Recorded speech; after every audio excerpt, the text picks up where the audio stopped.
Shalom, jemaat yang dikasihi Tuhan. Kiranya kasih karunia dan damai sejahtera Tuhan Yesus Kristus menyertai saudara-saudara sekalian.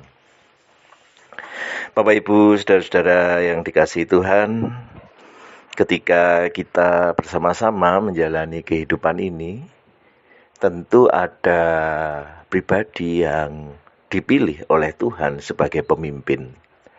Orang yang dipercaya untuk berada di dalam kepemimpinan, mengelola berbagai sumber daya bagi kebaikan semua orang yang ada di bawah pimpinannya.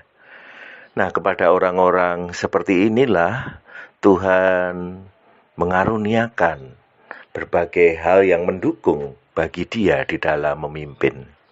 Di dalam konteks kehidupan bangsa Israel ketika mereka pertama kali menginginkan ada raja dalam kehidupan mereka, mereka sungguh-sungguh diminta untuk mempertimbangkan dengan sepenuh hati, karena raja memiliki kewenangan yang luar biasa di dalam kehidupan rakyatnya pada saat itu.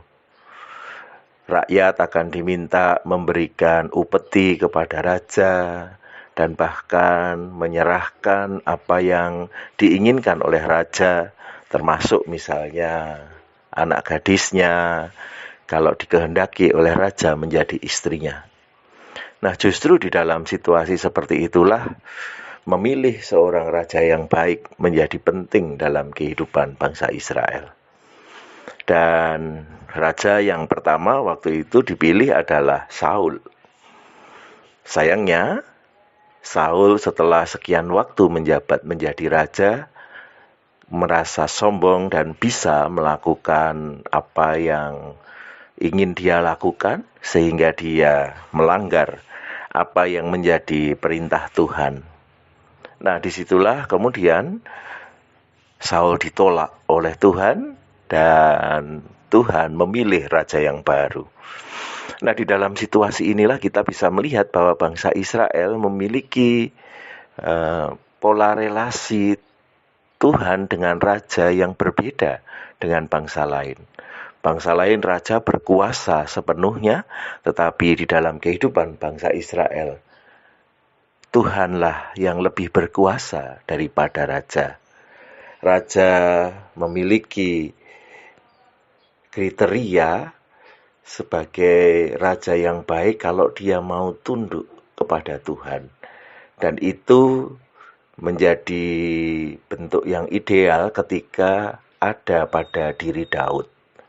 Daudlah yang dianggap sebagai raja yang bisa memenuhi keinginan Tuhan.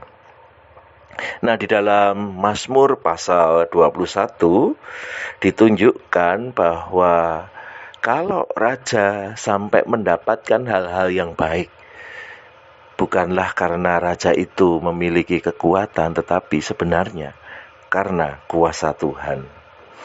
Mazmur 21 ayat 2 dikatakan, Tuhan, karena kuasa-Mu-lah raja bersuka cita.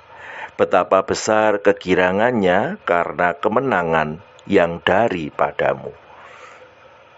Di sini mau ditunjukkan bahwa Tuhanlah yang menjadi sumber kemenangan raja, Tuhanlah yang menjadi sumber sukacita raja, menjadi sumber berkat di dalam kehidupan raja, dan juga kemudian pasti akan merembet ke rakyatnya.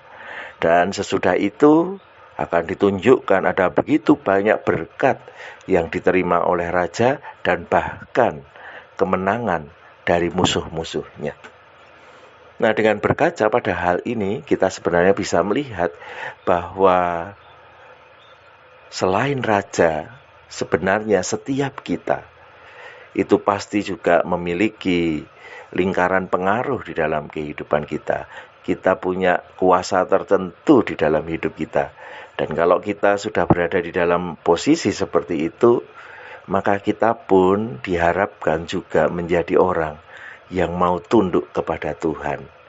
Dan ketika Tuhan mau menerima ketundukan kita, Tuhan akan memberikan berkat yang luar biasa. Dan disitulah kita perlu terus bersandar kepada Tuhan, meletakkan segala pengharapan kepada Tuhan, sehingga kemenangan-kemenangan akan Tuhan hadirkan di dalam kehidupan kita.